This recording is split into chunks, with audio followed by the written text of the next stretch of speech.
Welcome to the Horror Next Door. This is all the horror movies we watched in February 2024. Links to our Letterboxd accounts are in the description box below. If you like this video, would you kindly subscribe? Real quick before we begin, I just want to announce that we launched a brand new merch store. A link will be in the description below, but it's also shop.thehorrornextdoor.com. If you haven't checked out our store before, or if you're interested in buying some merch, check it out. Because we're launching this new store, we have way more designs up there that were not on the old stores, so go check it out. If you end up purchasing anything, it directly supports the channel and we would greatly appreciate it. Now, on with the horror movies. Pet Sematary II from 1992, which was watched on Max. I'm not really sure how many times in my life I've seen this. I do remember going to see it in the theater with my family, so that's really awesome. Growing up, I was always a pretty big Edward Furlong fan. When he was young, he was in a lot of movies that I liked a lot. This was one of them, and then Terminator 2 and Brain Scan are the other two that come to mind that I watched a lot. There are some bummer moments as far as animals are concerned in this. There are also a couple of really weird things that happen that I sort of spaced out, but overall I think it's a really awesome movie. It has cool music, all the child actors do a good job, it has a nice autumnal vibe overall, which is definitely something I always enjoy since that's my favorite season, and obviously it's Halloween time. I think the number one most memorable thing about this is probably Gus. That is a crazy character. After he comes back from being left in the cemetery, he does and says some very memorable and entertaining things. This certainly does not seem to be a very well-liked or popular movie, but personally, I really enjoy it and highly recommend it. So I feel like a lot of people write off Pet Sematary II as just a crappy sequel, but I actually think it's not all that bad. I do think in the third act of the film, it kind of goes into like a made-for-TV type feel.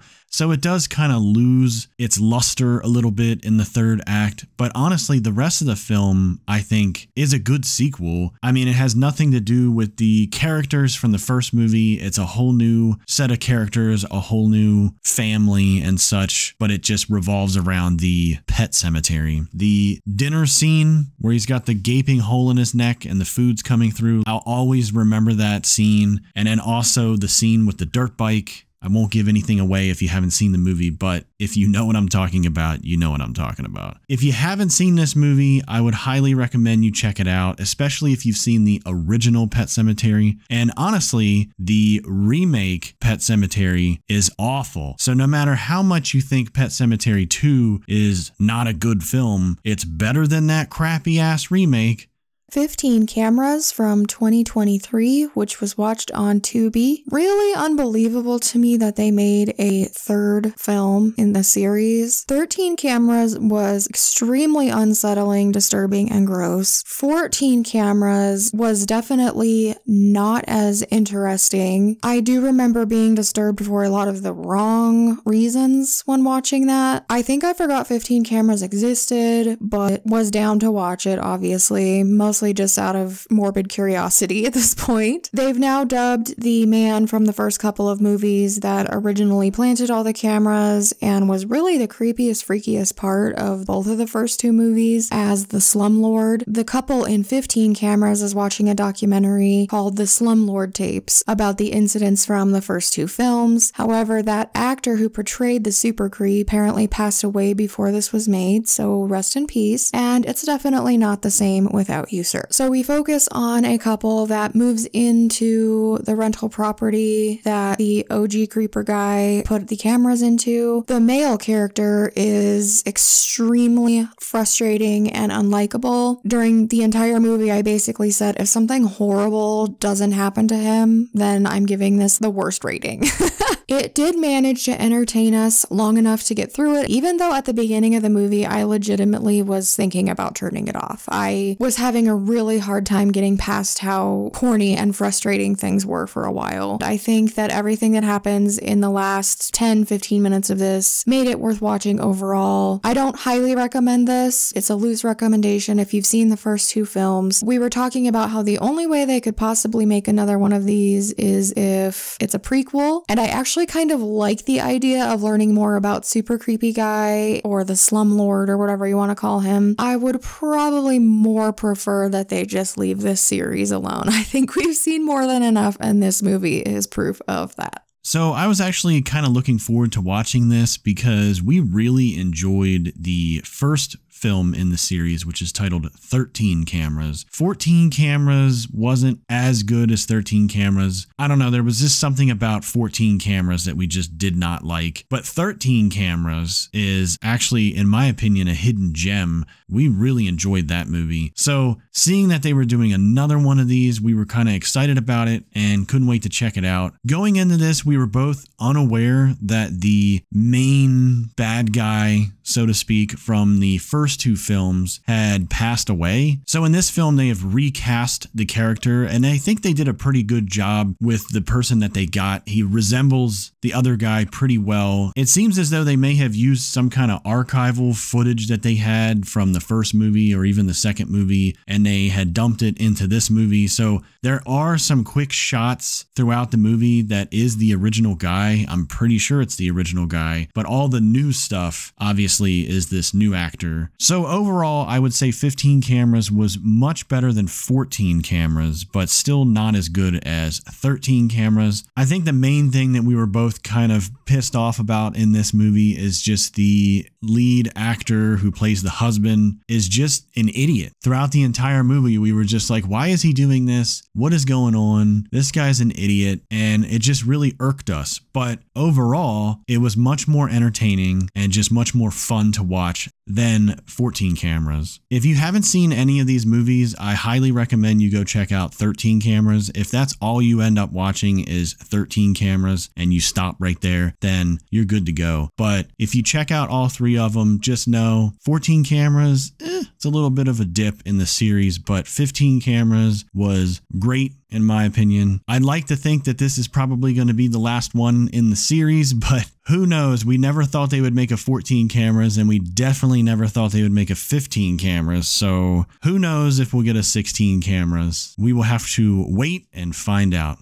Return to Nuke High Volume 1 from 2013 and Return to Nuke High, aka Volume 2 from 2017, both of which were watched on Tubi. I watched Class of Nuke High probably way too young, like way younger than I should have seen it, but I remember it fondly, and I know I've rewatched it since I was a kid. Many years later, I rented Class of Nuke High 2 from Netflix and hated it. Honestly, the only reason I watched Return to Nuke High was because I was just trying to make my way through Nicola Fiore's filmography. She was only listed as having a role in Volume 2, and they recap Volume 1 in Volume 2, but I just felt the need to watch them in order, and I kind of regret that. First of all, seeing Catherine Corcoran, I apologize if I'm mispronouncing her last name, the blonde girl from Terrifier in this capacity was shocking to me. I mean, credit to her for just putting everything out there in all of these movies, but I had never seen her in anything before Terrifier, so it's just sort of a shock. Secondly, Nicola Fiore was in Volume 2 for probably all of 10 seconds. I really don't know why I sat through both of these. I had a hard time finishing them, especially by the time I got to Volume 2. I actually fast forwarded through a lot of that, if I'm being honest. I was able to catch the cameos by Lemmy from Motorhead in the first one, Stan Lee in both of them, James Rolfe, aka Angry Video Game Nerd / Cinemassacre YouTube channel in Volume 2, and all of that was cool. A little bit surprising because I'm not sure what anyone really wanted to do with this. I liked Volume 1 more than Volume 2, but I didn't really like either of them. I've realized that any trauma movies that are not from the early days of trauma are probably something I'm not ever going to want to seek out or watch again. I am still looking forward to the new Toxic Avenger. We've talked about that in a trailers video, so if you're interested in anything that either of us have to say about that, check that out. More power to Trauma and Lloyd Kaufman for getting shit done and doing shit their way, but I do not in any way, shape, or form recommend these movies.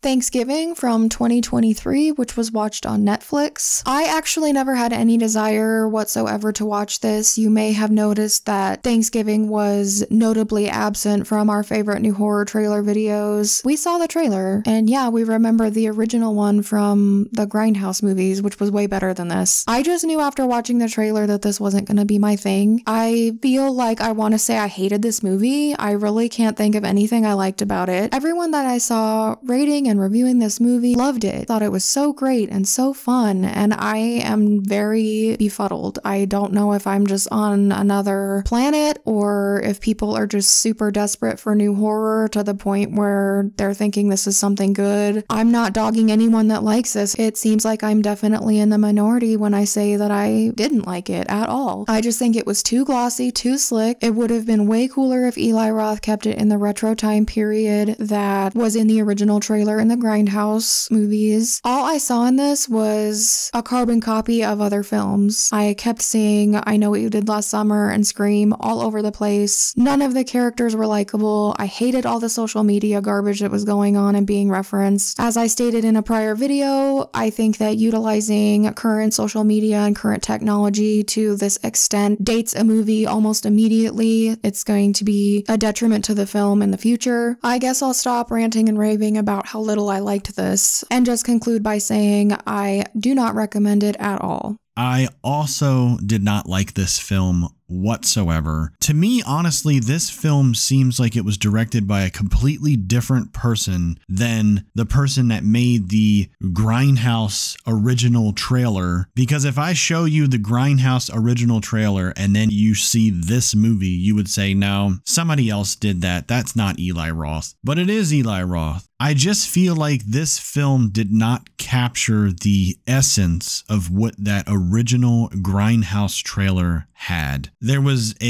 just a raw grittiness to the presentation of that original trailer. This movie is a slick HD version of this film. I wanted that Grindhouse look. I wanted that just gritty, raw film look. I wanted missing reels and things like that to pop up on the screen. Also, the humor was completely different in my opinion. The original Grindhouse trailer, yes, it has humor in it. It's funny. It's over the top. It hits on a completely different level for me. The humor in this final film that we got, it's not the same. I really don't know how to explain it, but it's just not the same to me. The other aspect of this that I really didn't like is the fact that it turns into like this whodunit kind of thing, like, oh, who's the killer? And then at the end of the movie, we finally figure out who it is and they have to go into this big spiel about why they did it. I don't care.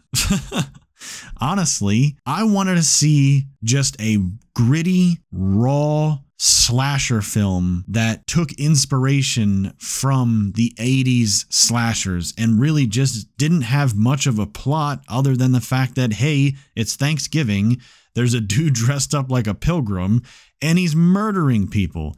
We don't really need to care who it is and maybe reveal it at the end and it's some random fucking guy. It doesn't matter who it is. Why does it have to be some dude that had some traumatic experience on Black Friday the year before? And so I know I'm probably showing my age here and maybe I'm just an old man yelling at fucking clouds, but the original Grindhouse movie came out in 2007 and now we have this Thanksgiving film 16 years later. It just doesn't hold up to that original trailer. I'm sorry. I honestly feel like it was made maybe 10 years too late. I think within the first 5 or so years after the release of Grindhouse would have been a better time to release this. Maybe sometime between 2007 and like 2012 perhaps. But the longer this went on, it just became like this urban legend in the horror community. Are they going to make Thanksgiving? When's Eli Roth going to make Thanksgiving? And honestly, he could have made Thanksgiving a long time ago in my opinion, but it just never happened. He made all these other movies instead, but everybody wanted Thanksgiving, and now they finally made it. Here we are. We don't like it. I don't recommend it. Honestly, every person that I know who has watched this doesn't like it. I'm not sure why it has such a huge rating on Rotten Tomatoes, and I also don't understand why so many people are liking it. It really has no soul to it whatsoever, and I hate to sit here and shit on it, but it is what it is. And they're making a sequel. I mean, I always hold judgment until I see things with my own eyes. Maybe the sequel will be better. Who knows? But this particular film, as it is, I do not like it. I do not recommend it.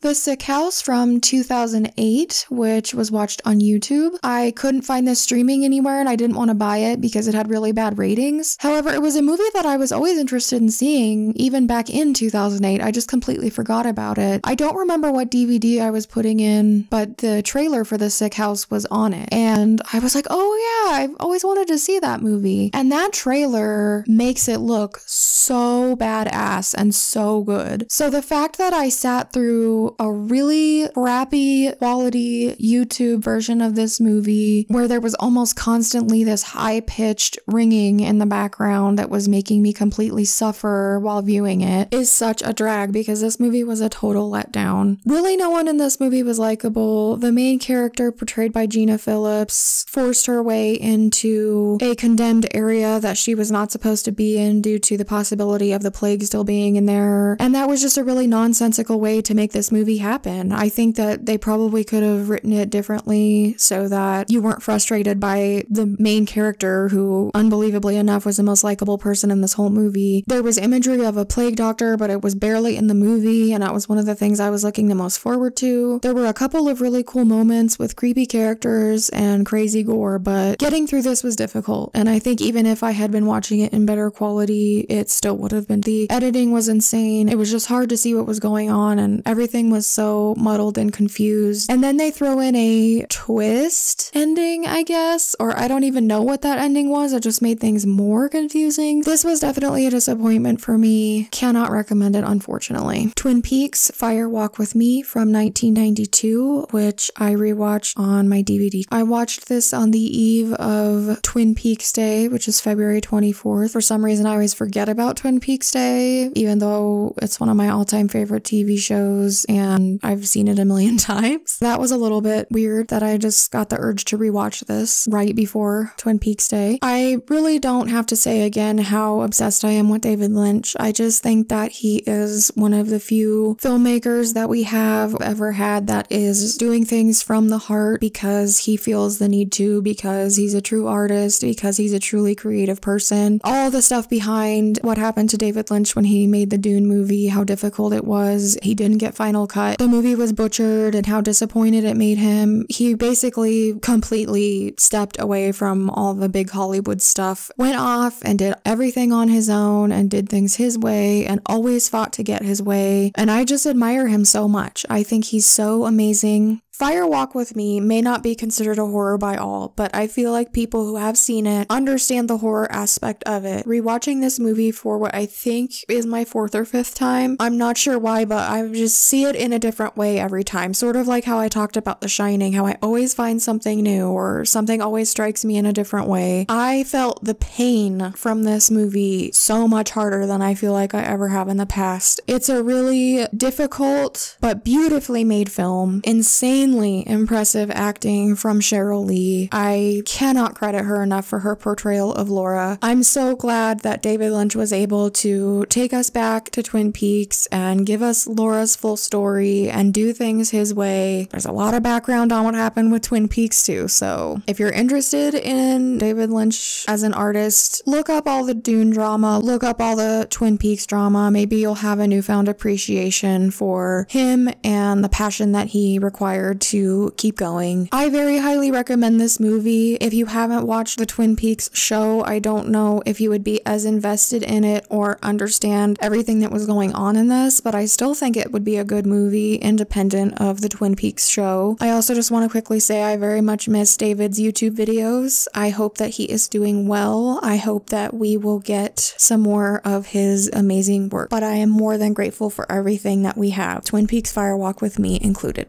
Saw 7 or Saw 3D, or Saw the Final Chapter from 2010, which I watched on my Blu-ray copy. So for those of you where these movies kind of blend together for you and you don't really know which one I'm talking about, this is the one that stars Chester Bennington in one of the traps. And this is also the one where Dr. Gordon himself, Cary Elwes, returns to the series. So I'm going to try to not ramble as much in this one as I've done in previous ones, but this movie, I really enjoy it. I highly recommend it. Just going to get that out of the way up front. I'm not a huge fan of the 3D gimmick that they were doing at the time. I know right around the time of 2009 and 2010, that whole era, there was a lot of 3D movies coming out. You had My Bloody Valentine and things like that, but it's just one of those gimmicks that they put in movies that when you watch later, it doesn't make any sense. It's only relevant at the time. Now here we are over 10 years later, and it's like,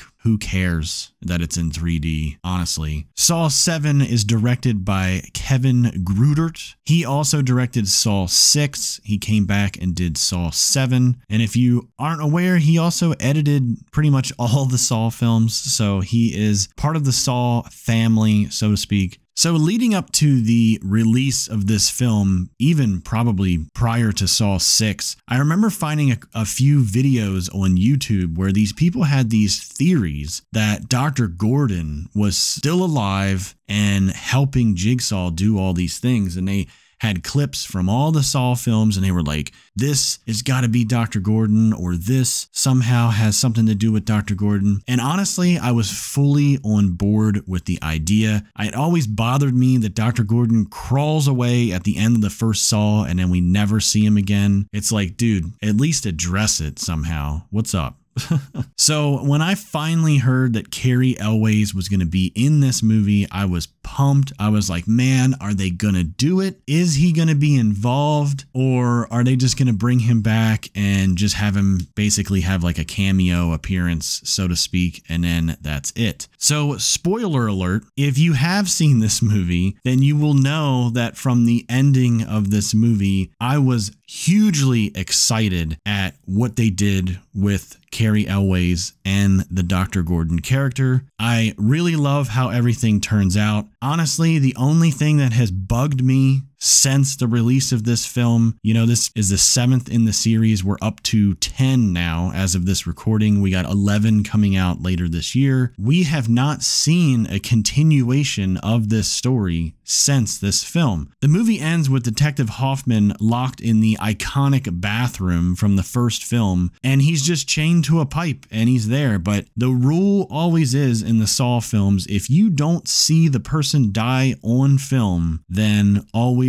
expect him to come back or something. So we had Saw 8, which was titled Jigsaw, had nothing to do with the continuation of this film. Saw 9, which was Spiral, that was a completely different thing that had nothing to do with this film. And then they came out with Saw X, had nothing to do with the continuation of this film. So I'm hoping that in Saw 11, they finally address what happened after Saw 7 ends. What's up with Hoffman? What's going on? Is he still alive? Is he dead? We can only hope that we get the answers to these questions. This movie, I highly recommend you check out if you haven't seen it. It's got some pretty gnarly traps in it. The trap with Chester Bennington is just over the top and ridiculous. And honestly, the special effects appliance that he wears on his back is disgusting. The trap with the girl with the hook down her throat is just nasty. I think the best use of the 3D, in my opinion, in this entire film is there's another trap with another girl in it, and there's these 3 pipes that are slowly moving towards her face, 2 for her eyeballs and 1 for her mouth. They keep cutting to this shot of the pipes coming towards your face. And honestly, out of all the things in the movie, I think that would probably be the best use of the 3D, because you know where those pipes are heading and seeing them coming towards you, it's pretty cool. But honestly, it's just a gimmick and everything else in the movie is pretty useless. What's the point? Oh, we got things flying at the camera. It's just dumb. I'm sorry. I don't understand the 3D stuff for movies. I really don't get it, but it is what it is. It's just another way to sell tickets at a higher price, in my opinion. But that being said, Saw 7 is a great movie in the series. I highly recommend it. Go check it out. Depraved from 2019, which was watched on Tubi. This has been on my watch list for such a freaking long time. It has a very unique and eye-catching poster. It's also directed by Larry Fessenden, whose career as a whole I have realized over time I've unintentionally been very interested in. I'll randomly be watching a movie and he's either in it or I found out after the fact he's directed it and I'm like, oh, there's that guy again. So I'm officially a Larry Fessenden fan apparently. Depraved in particular is sort of a modern take on Frankenstein, and it's a super fucked up take at that. This was definitely a messed up movie. It was very unique in tone. Even though it was taking ideas from Frankenstein's story, it felt fresh. I will always recommend anything that doesn't feel like a complete copy or repeat of things that I've seen before. So I do recommend Depraved.